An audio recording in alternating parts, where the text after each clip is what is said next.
গ্রামে প্লাস্টিক মুক্ত পরিবেশ করতে পড়ুয়াদের র্যালি। প্লাস্টিকের ব্যবহার বন্ধ করে পরিবেশকে দূষণমুক্ত রাখতে উদ্যোগী পড়ুয়ারা। বিশেষত স্কুলের পরিবেশ প্লাস্টিক মুক্ত রাখতে গধেয়ারকুঠি উচ্চ বিদ্যালয়ের স্কুল পড়ুয়ারা নামল পথে। স্কুলের পরিবেশকে নির্মল রাখার জন্য অঙ্গীকারবদ্ধ হলো। সবাই মিলে প্লাস্টিক ছাড়ব, পরিবেশ বান্ধব সমাজ গড়ব, এই স্লোগানে মুখরিত হয় পুরো র্যালি। জানা যায়, জেলার সমস্ত প্রাথমিক, উচ্চ মাধ্যমিক, মাধ্যমিক, উচ্চ মাধ্যমিক শিক্ষাকেন্দ্রগুলোকে একযোগে আসরে নামার নির্দেশ দেওয়া হয়েছে। এই কাজে জেলার সেরা 3 স্কুলকে প্রথম, দ্বিতীয়, তৃতীয় নির্বাচন করে যথাক্রমে 20, 10 এবং 5,000 টাকা আর্থিক পুরস্কার দেওয়া হবে।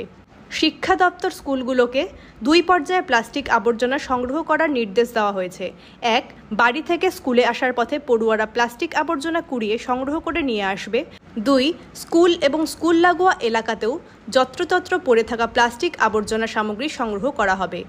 এই 2 ক্ষেত্রে মোট সংগৃহীত প্লাস্টিক বজ্র স্কুলের নিজস্ব ডাস্টবিনে মজুত রাখা হবে। ইতিমধ্যেই এই র্যালিতে সামিল হয়েছে শিক্ষক, শিক্ষিকা, স্বাস্থ্যকর্মী, আশাকর্মী, জনপ্রতিনিধি সহ অভিভাবকরাও। স্কুলের ছাত্রছাত্রীরাও প্লাস্টিক বর্জন করে সমাজকে সুস্থ রাখতে পথে নেমেছে। ছাত্রছাত্রীদের এই উদ্যোগে এলাকার মানুষ খুব খুশি এবং তারা সহযোগিতার হাত বাড়িয়ে দিয়েছেন।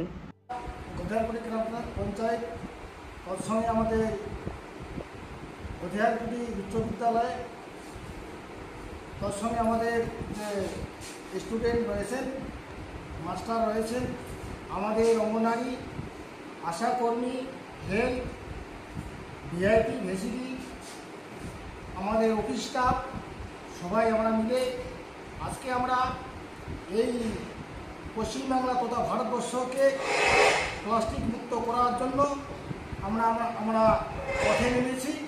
মানুষকে সচেতন করার জন্য আমরা মাইকিং করে মানুষকে সচেতন করলাম যে আমাদের এরিয়াতে যেন কোনো প্লাস্টিক পড়ে না থাকে, সেটাকে বন্ধ করতে হবে।